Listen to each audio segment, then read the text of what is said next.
කියන්න පන්සිල් ගන්නට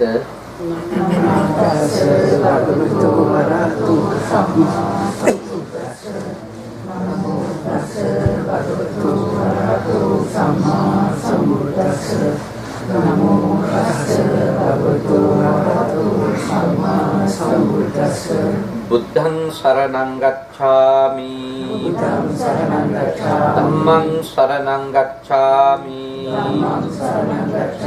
සංඝං සරණං ගච්ඡාමි ဒုတိယံ පි බුද්ධං සරණං ගච්ඡාමි ဒုတိယံ පි ධම්මං සරණං ගච්ඡාමි ဒုတိယံ පි සංඝං සරණං ගච්ඡාමි တတိယံ පි බුද්ධං සරණං ගච්ඡාමි တတိယံ පි ධම්මං සරණං ගච්ඡාමි တတိယံ පි සංඝං සරණං ගච්ඡාමි တိสรณගමනං සම්පුන්නං පාණාතිපාතා වේරමණී සික්ඛාපදං සමාදියාමි අදින්නාදානා වේරමණී සික්ඛාපදං සමාදියාමි කාමේසු මිච්ඡාචාරා වේරමණී සික්ඛාපදං සමාදියාමි මුසාවාදා වේරමණී සික්ඛාපදං සමාදියාමි සුරාමේරය මජ්ජපමා දත්තානා වේරමණී සික්ඛාපදං සමාදියාමි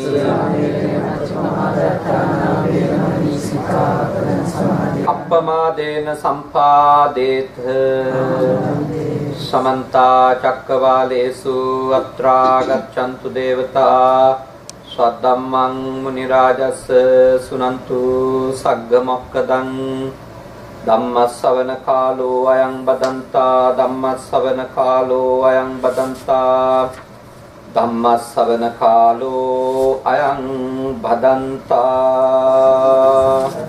නමෝ තස්ස භගවතෝ අරහතෝ සම්මා සම්බුද්දස්ස නමෝ තස්ස භගවතෝ අරහතෝ සම්මා සම්බුද්දස්ස නමෝ තස්ස භගවතෝ අරහතෝ සම්මා සම්බුද්දස්ස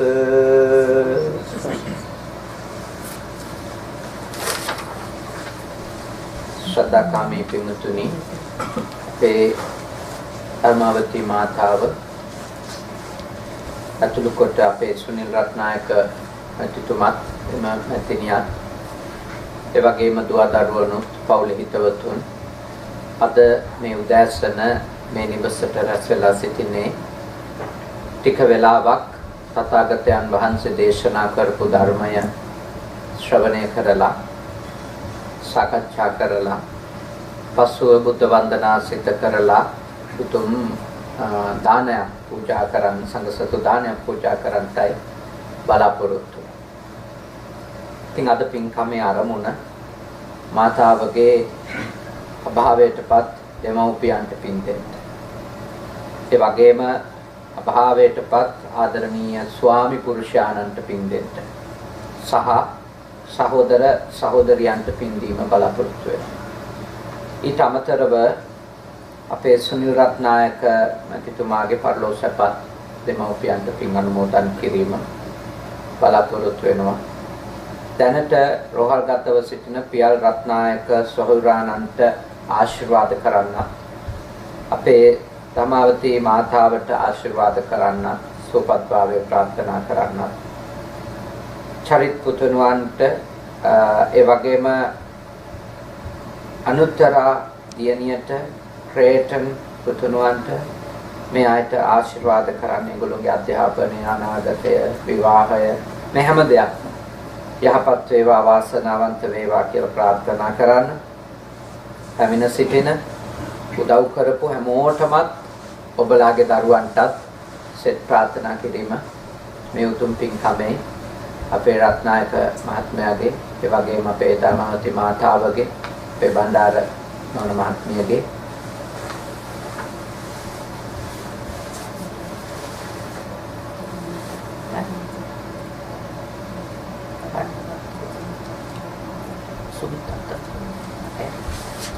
ඊට අමතරව මාස කිහිපයකට පෙර මියගිය සුමිත් අත්තනගොඩ මහත්මානන්ත පින් අනුමෝදන් කිරීමත් මේ උතුම් පින්කමේදී බලාපොරොත්තු වෙන එතුමත් හදිසියේ අභාවයට පත් වෙලා තිබෙන්නේ.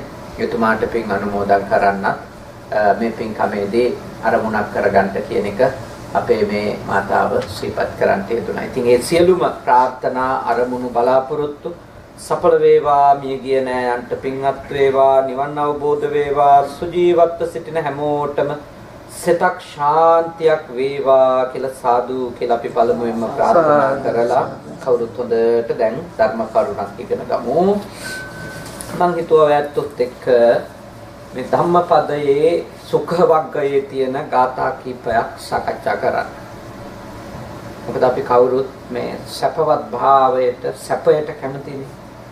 අපි හැමෝම සැපයට කැමතියි. දුක්ඛ පටික්කුලා කියලා කියන්නේ අපි දුක පිළිකුල් කරනවා. දුක පිළිකුල් කරනවා අපි දුකට කැමති නැහැ. කායික දුකටවත් මානසික දුකටවත් අපි කැමති නැහැ. సంతానගත දුකටවත් සමාජගත දුකටවත් අපි කැමති නැහැ. දුක පිළිකුල් කරනවා. සුඛකාමානි භූතානි මිනිස්සු ඉතින් සැප තමයි කැමති. සැපෙන් ඉන්න. ඒකනේ ඇත්තටම කිව්වොත් ඔයත් ලංකාව නැතුව ඇමරිකාව හරි තෝරගත්තේ නේද? ඒ ඇමරිකාව තෝරාගනිද්දී තිබිච්ච එක අර්ථයක් තමයි මෙහි ජීවත් වෙන්න ලංකාවට වඩා ටිකක් හරි හොඳින් ඉන්න. යහපත් වෙන්න ආවට පස්සේ තත්ත්වය මොකද්ද කියන එක තම දන්න එකක් නේ. නමුත් ඒක තමන්ගේ පුද්ගලික අත්දැකීම් එක. ඔය තමන්ට මුණ දෙන්න වෙච්ච දේවල් එක. නමුත් මම විශ්වාස කරනවා ඔබ හැම කෙනෙක්ම මේ රටට හෝ ලෝකේ වෙනත් රටකට යන්නේ තමන්ගේ රට අතහැරලා හෝ තමන්ගේ රටෙන් කාලයකට ඈත් වෙලා ඉන්නවට වඩා සැපයක් හොයන්න. ඉතින් ඒ සුඛකාමානි භූතානි සැප කැමති සත්වය. ඉතින් ඒ සැප කැමති සත්වයන්ට හොයන්න ආවම අතේ තියාගන්න. ඔකෝල්. හොඳයි. නෑ ඒක බර වෙනව වැඩි. මේකෙන් බර වෙනවනේ. මම අතේ තියාගන්න. ඔව් අතේ.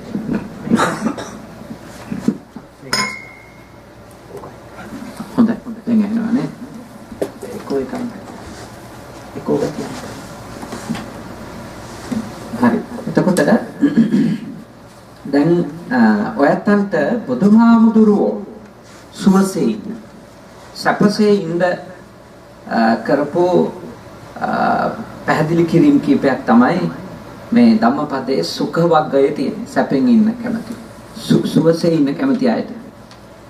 උන්වහන්සේ පළමුවෙන්ම දේශනා කරන සුසුඛං වත ජීවාම වේරිනේසු අවේරිනෝ. වේරිනේසු මනුස්සේසු විහරාම අවේරිනෝ. වෛර සහිතව ජීවත් වෙන මිනිසුන් අතරෙහි අප වෛර රහිතව ඒකාන්තයෙන්ම සුවසේ ජීවත් වෙමු. අප වෛරී මිනිසුන් මැද අවෛරීව වෙසෙමු. අන්න සැපෙන් ඉන්න ඕන නම් කරන්න ඕනේ පළවෙනිම දේ. බුදුහාමුදුරුවෝ දේශනා කරන මේ වෛරක්කාරයෝ මැද වෛර නොකරන්නෙක් වෙලා ජීවත් වෙන්න කියලා. සැපසේ ඉන්න ඕනි කියලා හිතන කෙනෙක් ඉන්නවා නම් එයා වෛර කරන අයට වෛර නොකරන කෙනෙක් වෙන්න ඕනේ. මේ ලෝකෙ ඉන්නවනේ එකිනෙකාට වෛර කරන අය. ගෙවල් වල ඉන්නවා, ගම් වල ඉන්නවා, රටවල් වල පොදුවේ ජීවත් වෙනවා, ජාතින් වෛර කරනවා, ආගම් වෛර කරනවා. නැත්තම් ගෙවල් වල ගත්තොත් ගේ ඇතුලේ ඉන්න අයත් වෛර කරගන්න තැන් නැතුව නෙමෙයි. ඥාතීන් අතර වෛර කරන අය ඉන්නවා. ඉතින් ඒ වෛරය කියන මනෝභාවය නැත්තම් ඒ චෛතසිකය තමන්ගේ හිතේ තියෙන තාක්කල් තමන්ට සැපෙන් සුවෙන් ඉන්න හම්බ වෙන්නේ. කොච්චර දේවල් තිබුණත් අර ඇතුලේ වෛරය, තරහ, ක්‍රෝධය තියෙනකොට මිනිස්සු අසහනින්ම තමයි. මොකද තමන්ගේ වෛරක්කාරයා ගැන හිතන විදියක් තියෙනවා. නිතර මතක් වෙන විදියක් තියෙනවා වෛරක්කාරයා. වෛරක්කාරයාට අබමල් රේණුවකින්වත් යහපතක් වෙනවට මිනිස්සු කැමති වෙන්නේ නැහැ. අබමල් රේණුවකින්. ඒකනේ අපි සාමාන්‍ය ලෝකෙදී දකින්නේ මිනිස්සු Taman කාට හරි වෛර කරනවා නම් එයා හිතනවා එයා වෛර කරන කෙනාට එයාගේ යාළුවෝ ඔක්කොම වෛර කරන්න ඕනේ කියලා. එහෙම කල්පනා කරනවනේ මිනිස්සු. කියන්නේ මට ඉන්නවා කාට හරි මට වෛරකාරයෙක් ඉන්නවා නම් ඊළඟට ඒ වෛරෙන් මම මුසපත් වෙන්න තරහෙන් ක්‍රෝධෙන් මුසපත් වෙන්න මට හිතෙන එකක් තමයි මගේ යාළුවෝ කොහොම අය අර ඇසුරු කරන්න හොඳ නැහැ. එයත් එක්ක කතා කරන්න හොඳ නැහැ. එයත් එක්ක ගනුදෙනු ඇයි හොඳයිකම් පවත්වන්න හොඳ නැහැ. ඉතින් අපිට පෙනුනොත් එහෙම නිකන් හරි එහෙම අපේ යාළුවෝ අතරින් කෙනෙක් අපේ වෛරක්කාරයත් එක්ක හිතවත්කමක් තියාගන්නවා ගිහිල්ලා ඊළඟට අපිට ඒ මිනිහත් වෛරක්කාරයෙක් වගේ පේනවා. ඒ තමයි ඒ වෛරයේ තිබෙන විෂකුරු ස්වභාවය. වෛරයේ තියෙන විෂකුරුම ස්වභාවයක්. එතකොට මේ මනුස්සයාට කිසිම මානසික සැනසෙල්ලක් නැහැ. කවුරුවත් හොඳින් ඇසුරු කරන්න බෑ, දිනපතා ජීවිතේ වැඩ කරගන්න බෑ, භාවනා කරන්න බෑ, බණක් අහන් ඉන්න බෑ. මොකද අර වෛරී සිතම ඇතුලේ ඉන්න සර්පයෙක් වගේ නැගිට ඉස්සරහට එනවා. ඇවිල්ලා අපිට හානි කරනවා. අපේ මනසට හරියට අසහනය, අතෘප්තිය, පිරිච්ච නැති බව අපේ ජීවිතවලට එකතු කරනවා. ඊළඟට අපි වෛර කරන එක්කෙනාගේ භෞතික සාර්ථකත්වය මේ කිසිසේත්ම කැමති වෙන්නේ නැහැ. හිතන එකක් තමයි වෛරදි මිනිස්සු දුර්වර්ණ වේවා. දුර්වර්ණ වෙන්න ඕනි කියලා හිතනවා. ඒ කියන්නේ හොඳ ලස්සන පෙනුමක් තියෙනකොට අපි හිතනවා අපේ වෛරක්කාරයට ලස්සන පෙනුමක් තිබුණොත් එහෙම මේ එයාට තව අය ආකර්ෂණය වෙයි. ඒ හින්දා එයා දුර්වර්ණ වෙනවා නම් හොඳයි, කැත වෙනවා නම් හොඳයි කියලා කියනවා. දැන් අපේ වෛරක්කාරයෙකුට කවුරු හරි කිව්වොත් එහෙම අපිත් එක්ක ඇවිල්ලා අපිත් එක්ක මාත් එක්ක තරහ එක්කෙනෙක් ඉන්නවා කියමුකෝ. මට ඇවිල්ලා එයාගේ මේ තියෙන අවලස්සන ගැන, අශෝභන ගැන කවුරු හරි මාත් එක්ක කතා කරන්න ගත්තොත් පුදුම සැනසෙල්ලක් හම්බෙනවා. ඒකට ඒ කියන්නේ දැන් අපි කියමුකෝ මෙහෙම ඔබ වෛර කරන හෝ ඔබට වෛර කරන කෙනෙක් ඉන්නවා කියමුකෝ මෙතන. දැන් මෙතෙන්ට ආපු කෙනෙක් දන්නවා ඔබ අසුවලාට වෛර කර ඉන්නේ කියලා. එතකොට එයා හිමීට ඇවිල්ලා ඔබට කිව්වොත් අද අරයාගේ හැටි බලන්නකෝ කියලා. පුදුම සන්තෝෂයක් ඇතුලෙන් අත්විඳින්නට පටන් ගන්නවා. එයාගේ ඇඳුමේ කැත, මූණේ කැත ඒවා කිව්වොත් එහෙම අත ටිකක් එල්ලිලා වගේ නේද කිව්වොත් හරි සන්තෝෂයක් දැනෙනවා. ඒ වෛර හිතේ නැති. මොකද ඒ වෛර කරනකොට වෛරී මිනිස්සයා හැම තිස්සෙම පතපත ඉන්න එකක් තමයි අනිත් එක්කෙනාගේ දුර්වර්ණකම. අනිත් එක්කෙනා මේ අනිත් අයට ආකර්ෂණීය වෙන්න එපයි කියන එක. ඊළඟට අධික මේ ලෙඩ දුක් හැදෙනවට හරි කැමති. වෛර කරන අය හරි කැමති එකක් තමයි අධික ලෙඩ දුක් පීඩා හැදෙනකොට. ඒක සමහරුන්ට නම් නිම නැතුව මට තේරෙන්නේ නැහැ ඒක කොයි විදියටද එයා දන්නෙත් නැතුව වෛරේ නැහැටි අර සබ්කොන්ෂස් එකෙන් කරන මෙහෙවීම් තියෙන සමහරුන්ගේ දැන් සමහරුන්ට හරි හිතට අමාරුයි කවුරු හරි දිගු කාලයක් ලෙඩ වෙලා බේත් බීලා එහෙම නැතුව නිකන් හරි එක සැරේටම මැරුණොත් එහෙම හරියට අමාරුයි. එතකොට මිනිස්සු අඬනවා හොරු අරන් ගියා වගේ. එතකොට මම කල්පනා කරනවා මේ එයාගේ හිතේ ඇත්තටම වැඩ කරන්නේ මොකද්ද? දැන් මට අනුව මම ප්‍රිය කරන කෙනෙක් මම කැමති නෑ එයාගේ බට ගහලා මේ අර මෙහෙම පැකට් එල්ලගෙන ඔක්සිජන් දීලා නාහෙන් කටෙන් බට දාලා එක තැන බොහොම දුක්ඛිතව ඉඳලා මැරෙනවට මම කැමති නෑනේ මට ප්‍රිය කෙනෙක් නම්. එතකොට ඊළඟට මට එන ප්‍රශ්නේ තමයි ඇයි මිනිස්සු තමන් එක්ක ඉඳපු අය එහෙම හදිසියෙම මැරුණට පස්සේ බේත් ඩිංගක් අතින් පොවා ගන්න ලැබුණත් අතින් කන්න ටිකක් දී ගන්න ලැබුණත් කියා මිනිස්සු අඬන කාරණාව. ඒක අපි හිතන්න ඕනේ. ඇයි මේ මිනිස්සු අඬන්නේ? එතකොට එයාගේ යටිහිත මොකක්ද හොයලා තියෙන්නේ? එයාගේ යටිහිත මොකක්ද හොයලා තියෙන්නේ? ඒවා අපි ධර්මානුකූලව හිතන්නේ. ඒවා අපිට ඍජුවම කියන්න බෑ. මෙයාගේ නරක හිතක් කියලා. නමුත් ඒවා ගැනත් අපි සැලකිලිමත් වෙන්න ඕන. අපේ යටිහිත ඇයි කෙනෙක් ලෙඩ වෙලා ඉන්න එකට කැමති වෙන්නේ? එයාගේ මගේ අතින්ම මේවා කරන්න ඕනි කියලා ඇයි හිතන්නේ?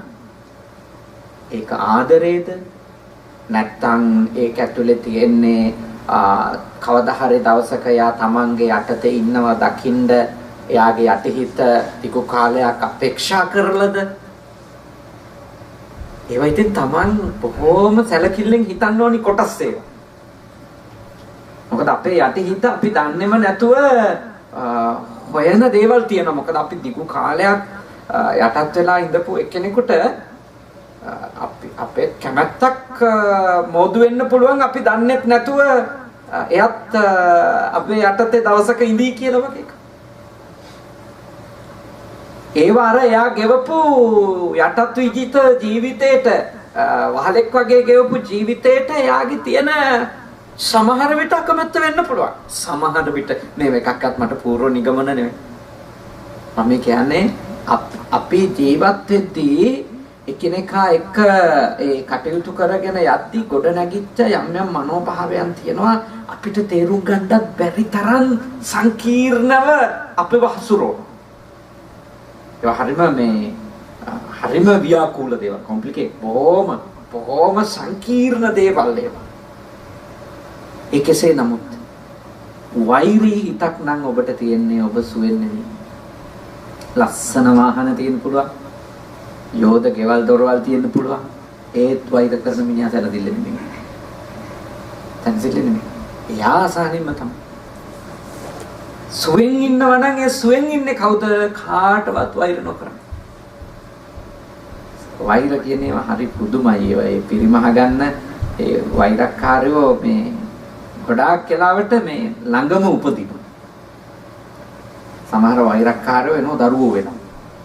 සමහර වෛරක්කාරයෝ එන්න පුළුවන් ශිෂ්‍යයා වෙලා ගෝලයා විදියට එනවල බුදුහාමුදුරන්ට මාව දේවදත්ත හඳුරා. ඊළඟට සමහර වෛරක්කාරයෝ එන්නේ බිරිඳ විදියට, සැමියා විදියට. නැත්නම් නෑදෑයෙක් යාළුවෙක් විදියට. මොකද ඒ අර වෛරක්කාරකම් සංසාරෙන්ම අරගෙන ආපු අයට එයාලට ලේසි ඒ පරිගැනීමට ළඟට ආවා. ළඟට ආවමනේ පරිගන්න ලේසි. ඈත ඉන්නකොට පරිගන්න අමාරුයි. අපිට රිද්ද අපිට හිංසා කර වද දිදී අපිට කරන්න පුළුවන් ඔක්කොම දුෂ්ටකම් කරන එක ගේ අස්සට රිංගුවට පස්සේ හරි ලේසියි.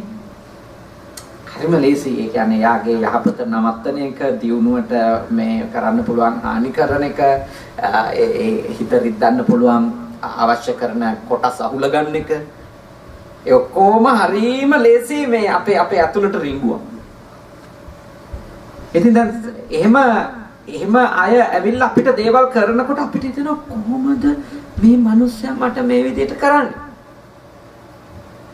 අත වශයෙන්ම කිව්වොත් සමහර විට එයා දන්නේ නැහැ එයා මෙහෙවන්නේ සංසාරික ක්‍රෝධයකින්.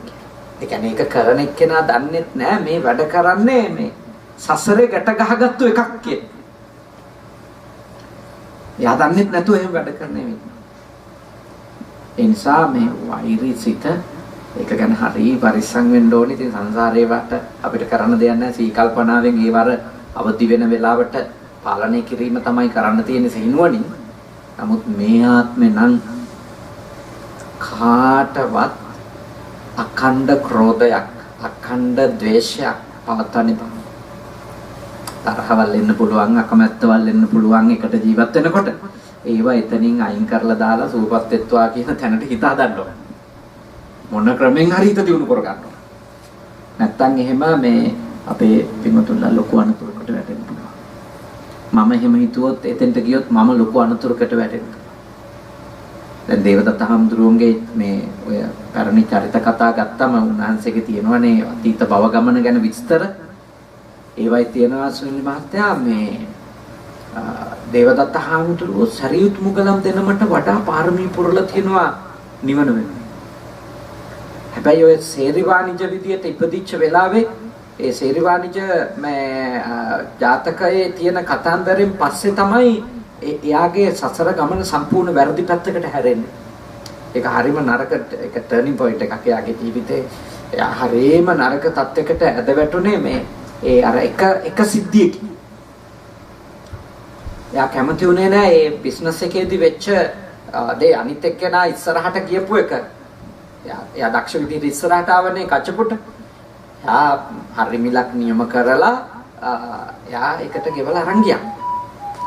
දැන් ඒක ඉවසන්න අකමැති වෙච්ච එකනේ. ඒකෙදී යා බැඳගත්ත වෛරයක් මා සතුදේ ගත්තා. මේක මට අයිති වෙන්න තිබිච්ච එක මෙයා මංකොල්ල කෑමක් කරා. තාම අනුවන කමින් යුක්තව එයා හදාගත්තු මේ භයානක සංකල්පේ තමයි එයාගේ සසරම අනිත් පැත්තට හැරෙන්නේ. අපේ ධර්මයට අනුව අපේ බණ පොතට අනුව අදටත් අපායයි. අදටත් අපායයි. බුදුවරයා මුණ ගැහුණා. බුදුවරයා වැඩ හිටපු පන්සලේ වින්නත් ලැබුණා. උතුම් බුදුහාමුදුරුවෝගේ බණ අහන්න ලැබුණා. ඉඳ එක වෙහෙද විඳ දහම් මනහර සිඳ බිඳ දුක් සසර අහෝ දෙව්දත් නොදිටි මොක්පුර. බලන්නේ ඒ හාමුදුරුන්ට ඒ අවස්ථාව ගිලිහෙන තැනනේ තාම මේ එක හදාගත්තු එක චෛතසිකයකට කරන්න පුළුවන් විනාශය.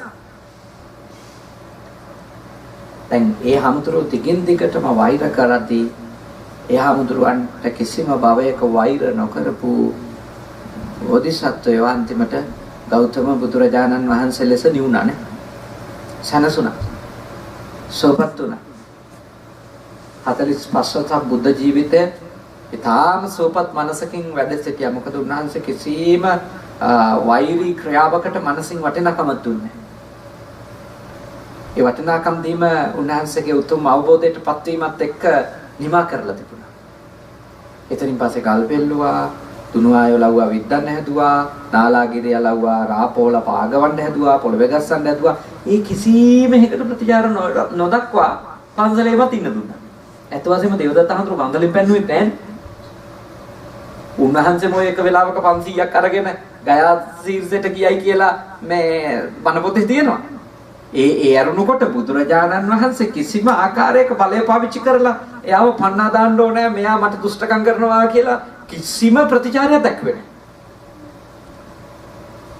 ඉතින් ඒකෙන් අපිට හොඳ පාඩමකුත් හම්බ වෙනවා. මේ වෛරක්කාරයෙක් නවත්තන්න ඕන නම් හොඳම ක්‍රමය තමයි එයාට මොන හේතුවක් නිසාවත් එක සැරයකින්වත් වෛරීව ප්‍රතිචාර නොදැක්කේ. එයා කොච්චර මේ දුෂ්ට විදියට අපිට හැසිරුණත් නේ දැකලත් දැක්කේ නෑ වගේ ඉන්නවනම් hina වුණාට hina වෙන්නේ නැත්නම් වෛර කරනවා වගේ ඔක්කොම ප්‍රතිචාර දක්වද්දිත් අපි හැමතිස්සෙම උත්සාහ කරන්න ඕන නෑ. ඒක එයාගේ ප්‍රශ්නයක්. මම එයත් එක්ක කතා කරනවා. මම එයත් එක්ක hina වෙනවා. මම එයත් එක්ක මගේ අවබෝධයෙන් සිහිනුවණින් මම වැඩ කරනවා. එතෙන්ට අපේ හිත හදන්න. මොකද හේතුව අපි කිසිසේත්ම අනිත් පාර්ශවයට ආහාර දෙන්න හොඳ නැහැ. يعني අපිට සිය වතාවක් වෛරීව කටයුතු කරද්දී අපි 99 වතාවක් ඉවසලා 100 වෙනි වතාවේ ප්‍රතිචාරයක් දක්වනව නේද? අපරාධය 99 වතාවක් මුකුත් නොකර හිටපු එක. මොකද 100 වෙනි වතාවෙන් ආයෙතර වෛරක්කාරයා අභිප්‍රේරණය වෙනවා. ඒ වෛර කරන අයගේ ස්වභාවය. මොකද ඒගොල්ලෝ සුවෙන් නෙමෙයි ඉන්නේ. ඒගොල්ලෝගේ හිතේ සතුට නැහැ. ඒගොල්ලෝ හැමතිස්සෙම හිත නොපිරුණු බවකින් ඉන්නේ අසහනෙකින්. ඒක කොයි වෙලාවෙත් එයාලා සූදානමක ඉන්නවා මේ අනිත් එක්කෙනාට හිංසා කරන්න, පලිගන්න, කරදර කරන්න, දුෂ්ටකම් කරන්න. ඉන්නවා. ඒ නිසා තාම පරිස්සම් වෙන්න තමන්ගේ මනසේ වෛරසිත ඇති වෙන්න දෙන්නත් එපා. මොනවා තිබුණත් ඊළඟට සැනසෙල්ලක් නැහැ. සතුටක් නැහැ. දරුවෝ ඉන්නවා, දේපල තියෙනවා, ඔක්කොම තියෙනවා. හැබැයි වෛරක්කාරයා සතුටින් නෙමෙයි. වෛරක්කාරයා සතුටින් නෙමෙයි. ඒ නිසා සැපසේ ඉන්න ඕන නම් බුදුහාමුදුරුවන්ගේ පළවෙනිම යෝජනාව තමයි වෛර කරන අයට වෛර නොකරන කෙනෙක් වෙන්න. වෛර කරන්න මැද වෛර නොකරන්නෙක් වෙන්න. පටිසෝතගාමී ඉතින්නේ.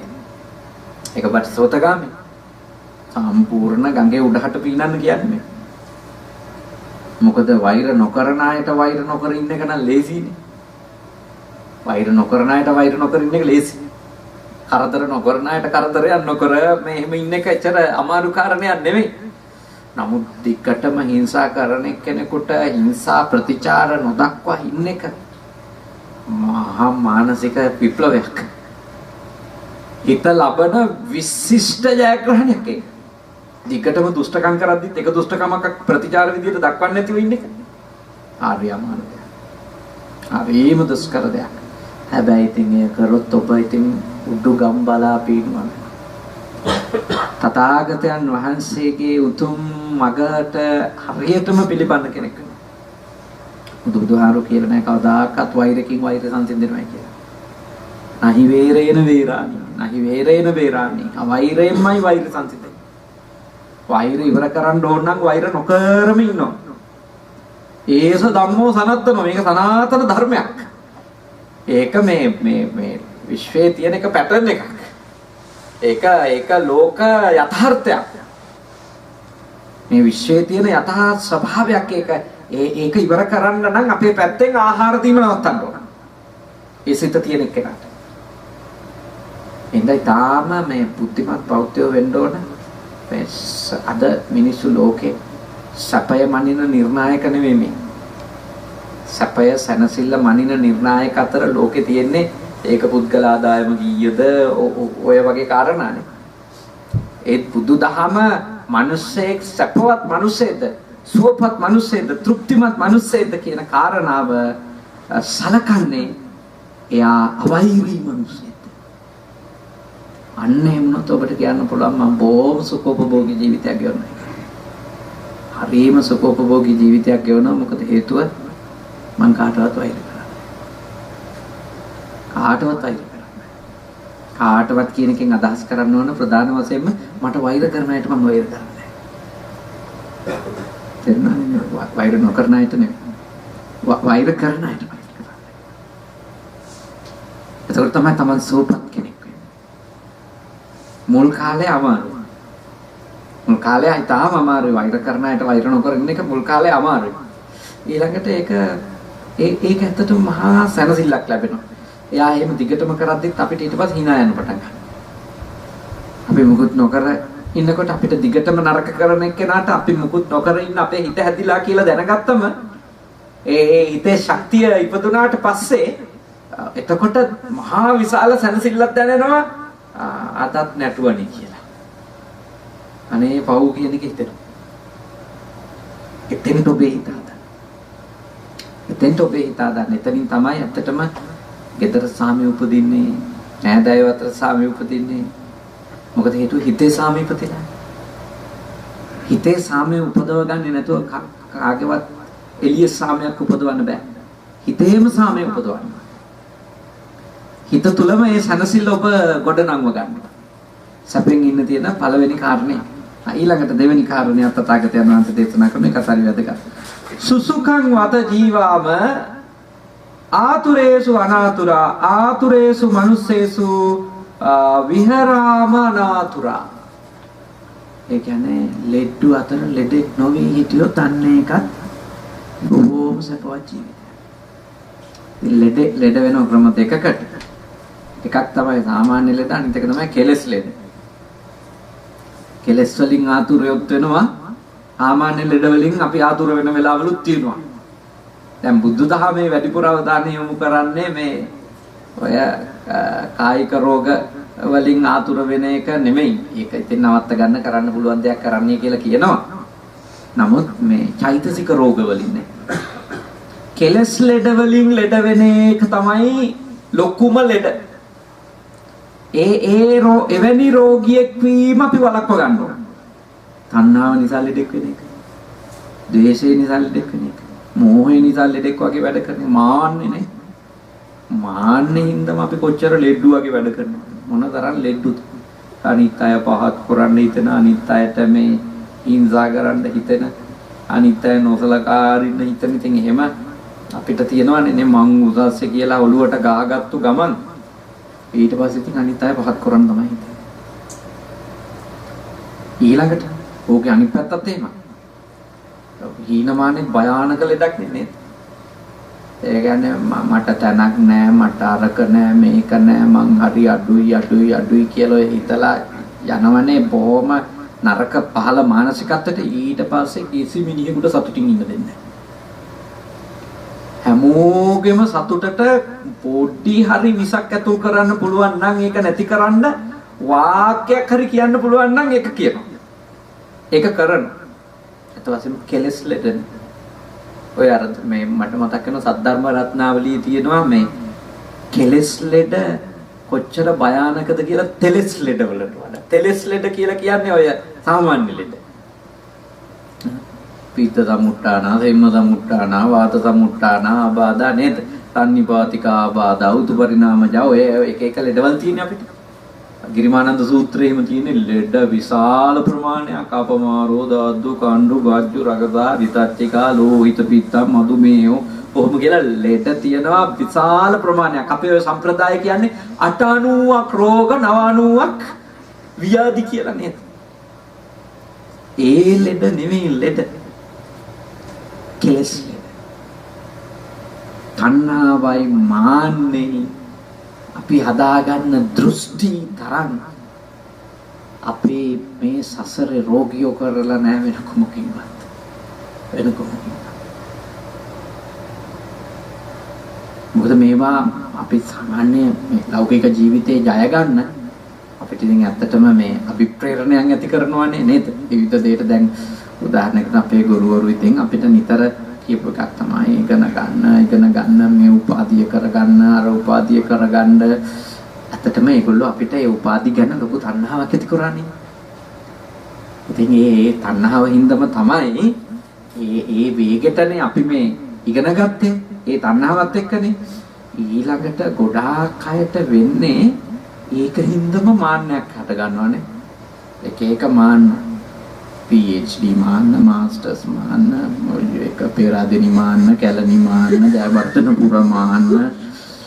ලංකාවේ තරම් ලෙඩුනේ. තවසෙම කිව්වොත් මේ අංගොඩවල් 20ක් 30ක් හදන්න ලෙඩ තියෙනවා අපිට. කියන්නේ ධර්මයට ගිහිල්ලා බැලුවොත් මේ පෙන්නන විකාර දෙස, මේ පෙන්නන ශෝභන දෙස මට බය නැතුව මේ ඒව ගැන කියන්න පුළුවන්. මම PhD එක ඉවර කරලා ඉන්නවා. ડોක්ටරේට් එක තියෙන නිසා මම දන්නවා ඒක පිස්සුවක් කියලා. يعني ඒකෙන් මිනිහෙක් උසස් මිනිහෙක් වෙන්න. ඒක අපි සබ්ජෙක්ට් එකක් ගැන දැනගන්න. එච්චර. ඒ සබ්ජෙක්ට් එකේ අපි යම් අධ්‍යයනයක් කරලා තියෙනවා. ඒක මේ අපි සියලු තන්නේ උසස් වෙන්න හේතුවක් නෙමෙයි. මම ડોක්ටරේට් එකක් තියනවා කියන එකෙන් මම සියලු තන්නේ උසස් මිනිසෙක් වෙන්න බෑ. එහෙම හිතීම තමයි රෝගේ. මම මේ විෂයේදී මම කරපු විෂය ගැන ප්‍රාමාණික දැනුමක් තියෙන කෙනෙක්. ඒත් මට තව පොඩ ඒකෙත් ඉස්සරහට ඉගෙන ගන්න තව තියෙනවා. ඒකේ ඒ ලෞකික දැනුමක් හෝ ආගමික දැනුමක ඒ දැනුම කියන එකේ ඉවරයක් නැහැ. ඒකේ තව ඉස්සරහට යන්න පුළුවන් ඕන කෙනෙක්. මම යෝජනා කරනවා ඔබ උඩට යන්න අනතිමානියු. අර පැහෙන්න නේද? මෝරන්න වී කරලා නැමෙනවා වගේ. නම්මශීලී ගති සහිත අනතිමානී ගති සහිත කෙනෙකු වුණොත් මේ ඇත්ත වශයෙන්ම ඔබ සැපෙන්නේ. නැත්තම් මොකද හැම එකටම ඒකේ නෝනේ. සමහරවිට රස්සා බලුවට එනවානේ. ඒ තනතුරු ඔළුවට ආවම මේ සාමාන්‍ය ජීවිතේ යහපත් මිනිස්සෙක්වත් වෙන්න බෑ. හොඳ බෞද්ධයෙක් නෙවෙයි. සාමාන්‍ය මිනිස්සෙක් වෙන්න බෑ අපිට. ඒ නිසා බුදුහාමුදුරුවෝ මේ දේශනා කරන්නේ අපිට සැපෙන් ඉන්න ඕන නම් ඔය ලෙඩ හදාගන්න එපා. තමන්ට තේරෙනවා නම් තමන් මේ කාරණාව නිසා මානසිකව යම්කිසි ආකාරයක ඉදිමීමකට ගමන් කරමින් ඉන්නවා කියලා වහාම වටහා ගන්න. මම මෙතෙන්ට ගියොත් මටත් විනාශයක්, අනිත් අයටත් විනාශයක්, කිසිම යහපතක් මේකෙන් වෙන්නේ නැහැ කියලා. මාන්නෙන් කිසිම යහපතක් වෙන්නේ නැහැ. මාන්නකාරයෝ ඇත්ත වශයෙන්ම පිරහිලාම තමයි අනිත් අය අතර කොන් වෙලාම තමයි අධික මාන්නකාරයෝ නතර වෙලා තියෙන. දැන් බලන්න අර චන්නහමුදුරුවෝනේ චන්නහමුදුරුවෝ තින් පුදුරජානන් වහන්සේත් එක්කම කුඩා කාලේ ඉඳලම හැදිච්ච ළමෙක් නේ. තරුණ වියටපත් වුණා. බුදුරජාණන් වහන්සේ බෝසත් අවදීදී එකටම තමයි ගත කළේ. ඒ හාමුදුරුන්ට ඒක තමයි මාන්නේ උනේ. අන්තිමට බුදුරජාණන් වහන්සේගේ ගාවට ඇවිල්ලා මහණ වුණාට ඒ හාමුදුරුවෝ කිසි දෙයක් තේරුම් ගන්න නැහැ. කිසිම අවවාදයක් පිළිපදින්නේ නැහැ. අන්තිමට බුදුරජාණන් වහන්සේට සිද්ධ වුණා පිරිනුවම් පාන්නට කලින් කියන්ට ආනන්ද හාමුදුරුවන්ට කතා කරලා දේශනා කරන්නට උනා ආනන්ද මම පිරිනුවම් පෑවට පස්සේ චන්නට බ්‍රහ්ම දණ්ඩ නිපනවා. ඒ කියන්නේ කිසිම කෙනෙක් යාට ධර්මදර භික්ෂුවක් විනයදර භික්ෂුවක් අවවාද දෙන්නේ නැහැ. එයාත් එක්ක කිසිම කතාවක් කරන්න එක කියලාමයි නවත්තන්නේ. මෙතනින් පස්සේ අපි වාට අවවාද දෙන්නේ නැහැ. වත් එක්ක කතා කරන්නේ නැහැ කියලා. බොහොම අමාරු අසීරු මානසික තත්යකට මුහුණ දීලා තමයි හඳුරු පසුව උතුම් රහත් ඵලයටපත් වුණා කියලා උන්වහන්සේගේ ජීවිත කතාව ගැන තියෙන ධර්ම විග්‍රහයන් තියෙන්නේ. මේ මාන්නේ යට බලපෑවේ. හැබැයි රාහුල කුමාරයා ඒ ප්‍රශ්නේ විසඳගත්තානේ. එයා චූටි ළමෙක් වුණාට පැවිදි වෙනකොට එයා මේ ප්‍රශ්නේ විසඳගත්තා. මොකද එයාටනේ වැඩිපුරම ඊගෝ එක එන්න පුළුවන් එක්කෙනා. බොහොම තත්ත බල ලොකුකම කොළුවට ගහන්න පුළුවන් කෙනා එයානේ ගිහි ළමෙක් විදිහට. මොකද සෝතාපන්න වෙලාවක් නෙවෙයිනේ ආවේ සාසනෙට. හැබැයි පොඩි ආමඳුරෝ විදියට මහාන වෙච්ච දා ඉඳලා එතුමන් වහන්සේට තිබුණා පුහුණුවක්. මොකද මිදුල අතුගාලා වැලි ටික එකහු කරලා වැලි දෝතක් අරන් උඩ වීසි කරලා හිතනවා අද වැලි කැට ගන්නට මට අවවාද හම්බේවා. දැන් එයාට ඕනනම් හිතුණානේ පොඩි කාලේ හිතන්න මම බුදුහාඳුරුන්ගේ පුතා මට කවුරු අවවාද දෙන්නද? නැන්සේ හරියම ඒ ප්‍රශ්නේ විසඳගත්තු හැටිනේ. ඒ වැලි දෝතක් අරන් අහසට විසික් කරලා මේ වැලි කැට ගන්නට මට අවවාද ලැබේවා කියලා හිතන්න එයා පෙළඹීම තමයි එයාට එන්න පුළුවන් ප්‍රශ්නේ. එයා වළක්වපු දන්න. එතකොට උතලින් තමයි මිනිස්සුන්ට වරදින්නේ නේ. ඔබට යෝජනා කරනවා මේවා ප්‍රායෝගිකව ඔබේ ජීවිතයට ගන්න. ප්‍රායෝගිකව ඔබේ ජීවිතයට ගන්න. ඒකෙන් කියන්නේ ඔබේ දැනුගත්කම නොවටින එකක් කියලා. ඔබේ දැනුගත්කම වටිනවා. ඒ විශේෂ ශ්‍රේණිය ඔබ උඩට ගිහිල්ලා තියෙන එකෙන් ඔබට ලෝකෙට දෙයක් දෙන්න පුළුවන්. සමාජයට දෙයක් දෙන්න පුළුවන්. තව පිරිසක් දැනුවත් කරන්න ඔබට පුළුවන්. ඒ කියන්නේ ඔබ සතුටු වෙන්න. ඒකෙන් අනිත් අය ඔබට වඩා පහත් මිනිහෙක් ලෙස තමන් හරි අනිත් අය අතර මහා වටින කෙනෙක් ලෙස ඔළුවට දාගන්නවා. අනතිමානිකම බෞද්ධ ඒකුගේ මානසික නිරෝගීකමේ ප්‍රධාන අංගයක්. ඊළඟට ඉතින් මේ අධික ආසාවල් නේ. අධික ආසාවල් කියන්නේ පංචකාමයේ තියෙන අධික කැමැත්ත අධික ලෝලත්වය. මේවා මනස මහා ලෙඩ කරන දේවල්. ඊට පස්සේ අපිට අපි හොයන එකම ඇහැට නැති වුණා. අපි හොයන එකම මේ කනට හම්බුනේ නැතොත්, අපි හොයන එකම දිවට හම්බුනේ නැතොත්, ඒකන අපි හරි පීඩාව විඳිනවා. හරිම පීඩාවක්. මේ පංචකාමයේ අපි උමතු වුණොතින් ආසාවෙන්, ඒ කියන්නේ මම ආසම රූපේ, මම ආසම ශබ්දේ, මම කැමැතිම රහ, මම කැමැතිම පහස, මෙහෙම දැටි ලෙස කෙනෙකු තමන්ගේ ජීවිතේ හොයන්න එයා මානසිකව රෝගීෙක් වෙනවා. එයා රෝගියෙක් වෙන්නේ කොහොමද? එයාට ඒ රහ නොවන රහක් එක්ක එකතු වෙන්න බෑ. ඒ ස්පර්ශය නොවන ස්පර්ශයන්ට එයාට ලැබෙනකොට එයා උමුතු වෙනවා. එයා සම්පූර්ණයෙන්ම මේ විකෘතියක් වෙන්න පුළුවන්. තමන් ආසම රූපේ නොවෙනකොට, තමන් කැමතිම ශබ්දේ නොවෙනකොට තමන්ට එන්නේ ඒ ආසාවෙන් මත් වෙච්ච කෙනාට එයා විශාල වශයෙන් මානසික පීඩා විඳිනවා. ඒ හින්දා ඔබ රූප ශබ්ද එක්ක ගනුදෙනු කරන්න එපා කියලා නෙමෙයි මේ කියන්නේ. මේ කියන්නේ ඔබ තේරුම් අරන් ඉන්න ඕනේ ඒ කිසිවක් තමන්ගේ වසඟේ හැමදාම තියෙන්නේ. කිසිවක් ඉන්ද්‍රියක් තමන්ගේ වසඟේ නැහැ, අරමුණුත් තමන්ගේ වසඟේ නැහැ. ඉන්ද්‍රියත් වෙනස් වෙනවා, අරමුණුත් වෙනස් වෙනවා. ඒ දෙකම අනිත්‍යතාවයට යනවා. ඒ දෙකම අසාරතාවයට මේ වෙනස් වීමට ගමන් කරනවා. ඒව එකක්වත් මගේ ආත්මය කියලා සදාකාලිකව තියාගන්න බෑ. එතකොට එහෙම තියාගන්න බැරි දේවල් වලට මනසින් අපි දැඩි ලෙස ලොල්ලුනොත් අත් වශයෙන්ම මොනවා අපේ වටේ පිටේ තිබුණත් අපේ සුවේ නෙමෙයි. අපි හරි අසහනෙයි. එතකොට අපිට සැපයක් නැහැ හිතට. ආසාවන්ගෙන් මුදපත් වෙච්ච මනුස්සයට සැපයක් නැහැ. එයා ඉන්නේ හැමතිස්සෙම අරක නැහැ මේක නැහැ කිය. එයා කිසිම දෙයක් ගැන සතුටු වෙන්නේ නැහැ. ඒක බුදුහාමුදුරු දේශනා කළේ ඌනෝ ලෝකෝ අතිත්තෝ තණ්හා දාසෝ කියලානේ. තෘෂ්ණාවේ වහල් වෙච්ච මනුස්සයා හැමතිස්සෙම ඉන්නේ ඌනතාවයක් එක්ක. අඩුවක්. එකක් කෙරුණන් ඒක හරි ඊළඟ එක මදි. ඒක හම්බුණන් ඒක හරි ඊළඟ එක මදි. මේ එතකොට හිත ලෙඩක්. ඒක රෝගයකින් පෙළෙන හිතක් ඒ හිත. ඒ කියන්නේ ඔබට මේ මොහොතේ ලැබෙන දේවල් ගැන ඔබට තෘප්තිමත් භාවය හදා ගන්න බැරි වුණොත් අර අතිමාන්නේ හදාගත්තු වගේම තමයි. හරිම රෝගී කර ඔය ගම්මුලේ වගේ අයට කියන්නේ මේ පරිමහන්න බැරි මිනිස්සු. එහෙම කියනවා නේද? ඒ කියන්නේ කරලා පරිමහන්න බැරි අය. ඒ කියන්නේ යාගේ හිත පිනවන්න බෑ. එයාගේ හිත සතුටු කරන්න බෑ. කොච්චර කරත් සතුටු කරන්න බෑ. එයාගේ හිත සතුටු වෙන්නේ නැහැ. බිරිඳ කොච්චර දේවල් කරත්, දරුවෝ කොච්චර දේවල් කළත්, සැමියා කොච්චර දේවල් කළත්, නෑදෑයෝ කොච්චර උදව් කරත්, රටේ කොච්චර උදව්වක් හම්බුණත් තමන්ගේ ජීවිතේට හරිම අතෘප්තිමත්. කියන්නේ මාඩුවක්මයි. මොකද ඒගොල්ලෝගේ හිත වැඩ කරනවා ඒ අධික තණ්හාව නිසා. එයාලා හිතනවා මේ ඔయిత වඩා දෙයක් කරන්න තිබුණා. කරාට පස්සේ හිතනවා ඔయిత වැඩිය කලින් කරන්න තිබුණා.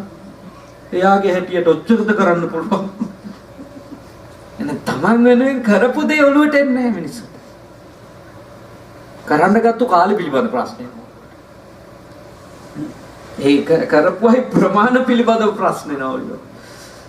මිනිස්සු ඇත්තටම පොදුව විදියට මේ දුකෙන් ඉන්නේ මේ හිතන විදිය හදාගන්න කැමති නැති නිසා.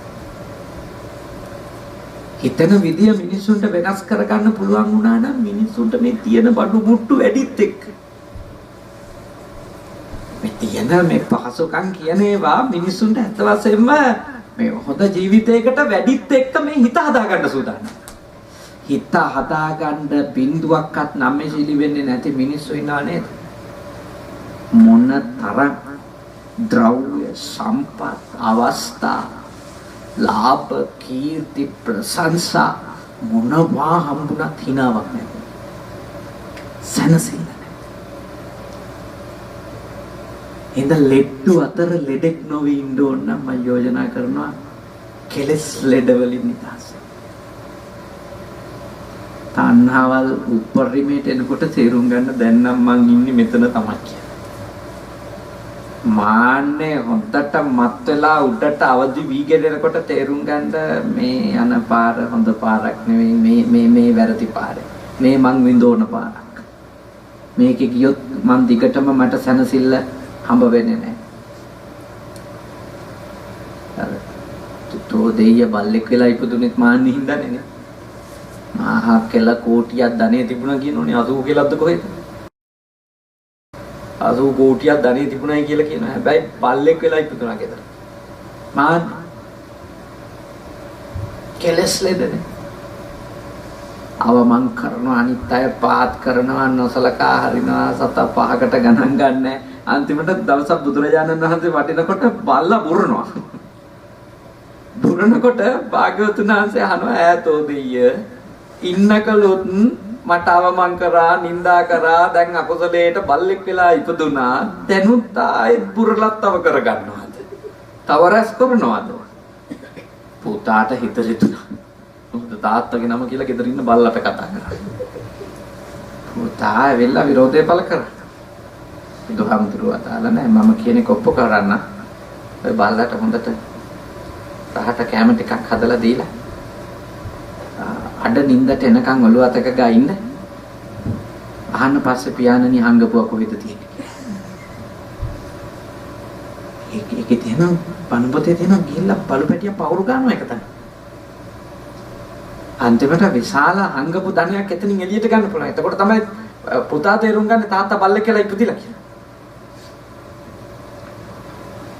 ඒ සම්මන් ඔබට යෝජනා කරන දැන් මේ කතාව වුණා තේරුම් ගන්න බෑ. මාන්නේ આવොත් ඒවා ඕවා මොන පායවලද අපි දන්නවා ඔක්කොම ආන්දුරලාගේ කතා තේරෙන්නේ නැහැ. එතන ආයෙත් අර වලටම වැටෙන්නේ. තේරුණාද දැන් ඒ කොටස තමයි අපිව ඉවරම කරලා දාන කොටස. ඒ කියන්නේ ශ්‍රද්ධාවක් උපදින දෙන්නේ නැහැ නේ මාන්නෙට. ඔක්කොම කෝ මේවට මේ ප්‍රූෆ් කෝ පුළුවන්ද? ෆැක්ට්ස් ගෙනල්ලා දෙන්නේ සම්බන්ධව. ඒ ඔක්කොටම ෆැක්ට්ස් නෑ. ඉතින් මොකද කරන්නේ? සමහර ඒවා ශ්‍රද්ධාවෙන් තමයි තේරුම් ගන්න. බුදුහාමුදුරුවෝ වගේ උත්තරේ බොරු කියන්නේ නැහැ කියලා විශ්වාස කරනවා නම් මට නම් ඒ හොඳට ඕම ඇති. මම PhD එකට බෞද්ධ පොතපත කියවද්දි මට තේරුණේ අනේ මේ බුදුහාමුදුරුවෝ ඉන්න කාලේ ඇයි නොයිපදුනේ. කොච්චර ප්‍රශ්න තියෙනවද අහගන්න. මොන තරම් තේරෙන්නේ නැති දැන් තියෙනවද තෝරගන්න. උත්තර පිටකේ මේ පරිශීලනය කරනකොට මාට නම් ආවෙම ඒ සිතුවිලි. ඒක අතකින් කොච්චර අවාසනාවක්ද අපි ඒ මොහොතේ නොඉඳපු එක. සමහර සංකල්ප එක බුදුහාමුදුරුවෝගේ මහුවණන් හොඳයි කියලා හිතෙනවා. මේ මට තේරෙන එකමද හරි එක කියලා. එතන මට මේකේ අහුවෙන්නේ නැති කොටසක් තියනවද කියලා අහන්න.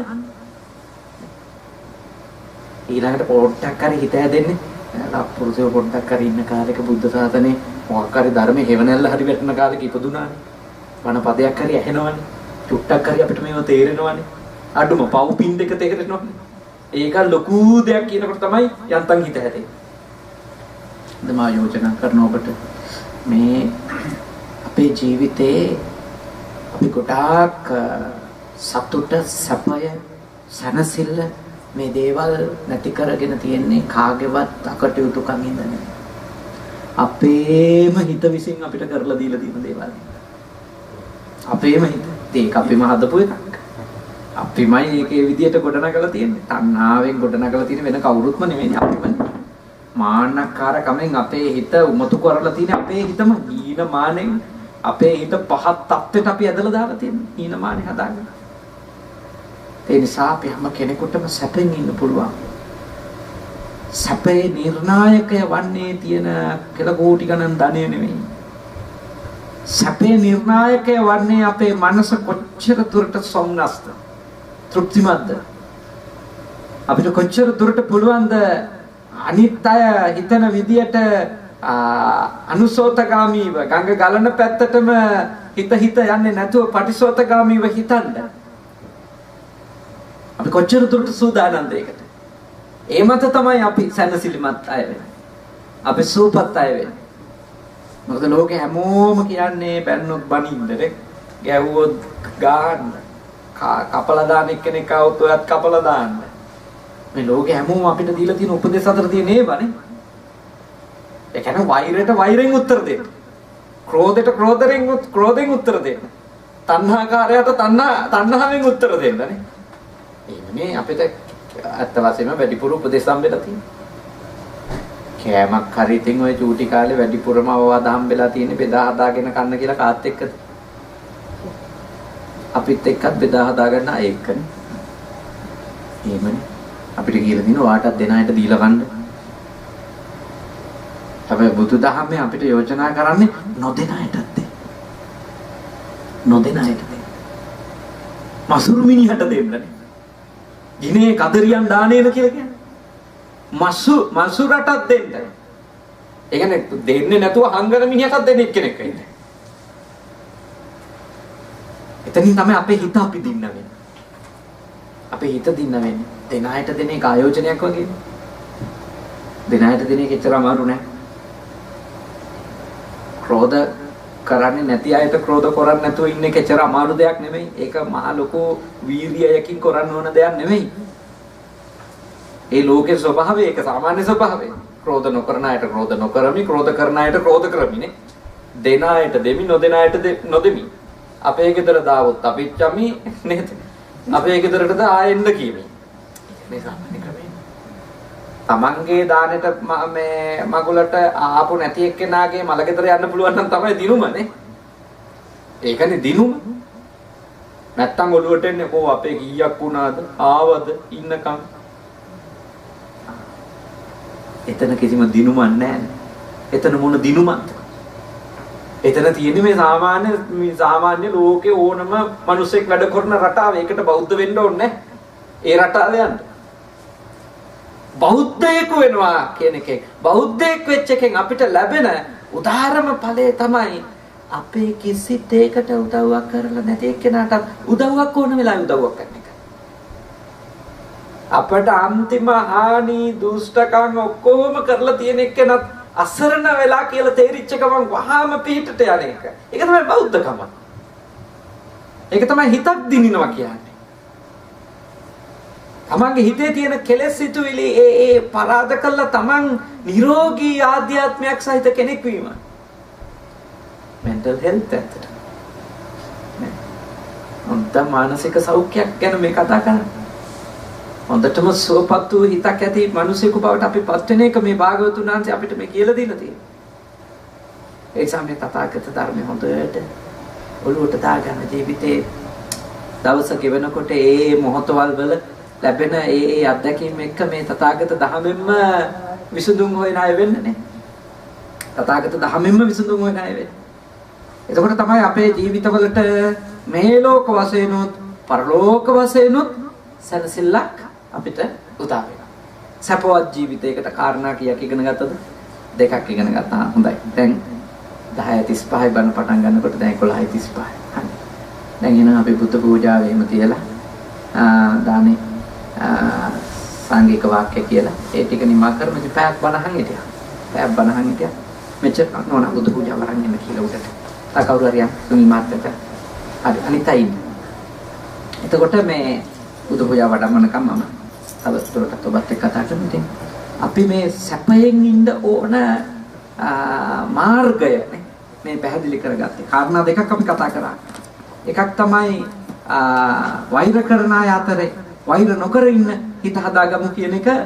දෙවෙනි එක තමයි කෙලෙස් වලින් ලෙඩ වෙච්ච අය අතරේ කෙලෙස් වලින් ලෙඩ නොවුණු එක්කෙනෙකු බවට පත් වෙන්න කෙලෙස් පාලනය කරගමු. දැන් ලෙඩ ඉතින් පාලනය කරන්න පුළුවන්, ලෙඩ සාමුලියම දුරු කරන්න පුළුවන්. දැන් කෙලෙස් වල තියෙන පළවෙනි කාරණේ තමයි අපි ලෙඩේ පාලනය කරගන්න ඕනේ. පළවෙනි පියවර ඒකනේ. දිගින් දිගටම පැතිරෙන එක නවත්ත ගන්න ඕනේ. තණ්හාව තියෙනවා. නමුත් ඒක ගිහිල්ලා අනුන්ගේ වට අතාත වෙන තැනටපත් වෙන එක නවත්ත ගන්න ඕනේ. අකමැත්තවල් තියෙන්න පුළුවන්. හැබැයි ඉතින් මේ අකමැති ඔක්කොම නැති වෙන්න ඕනේ. ඒ උන් නැති වෙච්ච දවසට තමයි මට දැනසිල්ල ඉන්න පුළුවන් කියලා හිතනේ අර වෛරක්කාර පාපකාර සිතුවිල්ලට එන තැනට යන්නේකවත් නවත්ත ගන්න ඕන අඩුම. අකමැත්තවල් තියෙන්න පුළුවන්. අපිට පුළුවන් අකමැති නම් අතුරු නොකර ඉන්න. අකමැතිම. ඒත් අපිට පුළුවන් අපි කිසිසේත්ම නොකළ යුතුයි. අපි අකමැති කියලා අරයාගේ ගෙදරට යන්න දෙන්න හොඳ නැහැ. මෙයාගේ ගෙදරට යන්න දෙන්න හොඳ නැහැ. අරයා සුරු කරන්න හොඳ නැහැ. මෙයා සුරු කරන්න දෙන්න හොඳ නැහැ. එයා එහෙම අසුරු කරනවා නම් අපි අසුරු කරන්නේ. එතෙන්ට වැටෙන්න. කාටවත් එහෙම දේවල් නැති කරන්න යන්නත් එපා. මොකද Tamanටත් නැති වෙනවා. එයා හරි භයානක දේවල්.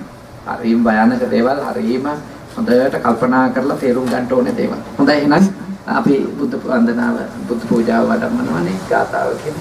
ඉතිපිසෝ භගවා අරහං සම්මා සම්බුද්ධෝ විච්ඡාචරණ සම්පන්නෝ සුගතෝ ලෝකවිදු අනුත්තරෝ පුරිස ධම්මසාරති සත්තා දේව මනුස්සානං බුද්ධෝ භගවති ඉතිපිසෝ භගවා අරහං සම්මා සම්බුද්ධෝ විද්‍යාචරණ සම්පන්නෝ සුගතෝ ලෝකවිදු අනුත්තරෝ පුරිස ධම්මසාරති සත්තා දේව මනුස්සානං බුද්ධෝ භගවා